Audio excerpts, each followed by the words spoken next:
Shivshankar youth association గణేశుడికి 46 ఏండ్లు పూర్తయ్యాయని కార్యవర్గ సభ్యులు అన్నారు. 1978లో వ్యవస్థాపక అధ్యక్షులు కె రామచందర్ ఇక్కడ అప్పట్లో వినాయక మండపాన్ని ఏర్పాటు చేసి గణేశుడిని పూజలు ప్రారంభించడం చేశారు. ఇక నాటి నుంచి నేటి వరకు ప్రతి వినాయక నవరాత్రులకు క్రమం తప్పకుండా పూజలు జరుపుతున్నామని తెలిపారు. అంతేకాకుండా అన్నదాన కార్యక్రమంలో ప్రతిరోజు 3 క్వింటాల బియ్యం స్వామివారికి అన్నదాన వితరణలో అవుతున్నాయని చెప్పారు.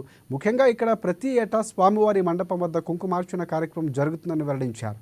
ప్రతి ఏటా భక్తులు వేలాది మంది వచ్చి దర్శించుకుంటారని కార్యవర్గ నిర్వాహక సభ్యులు తెలిపారు.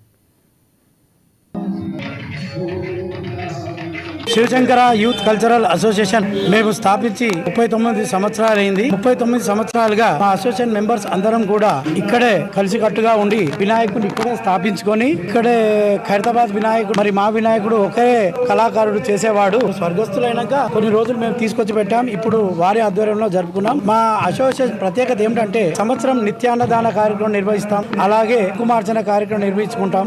ఈ కుంకుమార్చన ప్రత్యేకత ఏమిటంటే ఎవరైనా బస్తీ నివాసులు ఒక సంకల్పం తీసుకొని కూర్చుంటే ఈ గణనాథుడు వచ్చే సంవత్సరానికి వారి యొక్క కోరిక నెరవేర్చడం అనేది గట్టి నమ్మకం. కాబట్టి కాలనీ వాసులందరూ కూడా ఇక్కడికి వచ్చి కుంకుమార్చనలో పాల్గొని వారి యొక్క కోరిక నెరవేరాలని సంకల్పం తీసుకొని కూర్చొని వచ్చే సంవత్సరం వాళ్ళ కోరిక నెరవేరగానే ఇలా మనకు వినాయకుడికి ఉన్నట్టుగా బాసింగం పెళ్ళైన వాళ్ళు బాసింగాలు, ఇల్లు కట్టుకున్న వాళ్ళు ఇల్లు నిర్మాణము, విదేశీ ప్రయాణం, విదేశీ చదువులకు వెళ్ళే వాళ్ళు ఏరోప్లేను, అలాగా సంతానం కలిగిన వాళ్ళకు సంతానం కోసము వెండి తొట్లలు కట్టుకొని చేసుకుంటారు. కాబట్టి ఇక్కడ ఎక్కడి నుంచో చాలా మంది జనాలు ఇప్పుడు కుంకుమార్చనకు వచ్చిన వాళ్ళు బిహెచ్ఎల్ నుంచి పట్టణచేరు నుంచి వచ్చి కూర్చున్న వాళ్ళు ఉంటారు. అలాగే నిత్య అన్నదానం కూడా మేము ప్రతిరోజు 3 క్వింటాల పైన అందరికీ భోజనం వాళ్ళు కూడా చాలా మంది ఎక్కడి నుంచో వచ్చి మహాప్రసాదంగా అందరు తీసుకుంటారు. కాబట్టి మేమందరం ఇంత ఘనంగా చేసుకోవడానికి కారణం మేమందరం కలిసికట్టుగా ఉండి ఇంత పెద్దగా నిర్వహించినందుకు ఆ గణనాథుడు మా అందరికీ ఒక గొప్ప అవకాశంగా ఇచ్చి అందరికీ అన్ని రకాలుగా సదుపాయాలు, ఆరోగ్యము అన్ని రకంగా ఇచ్చారు. కాబట్టి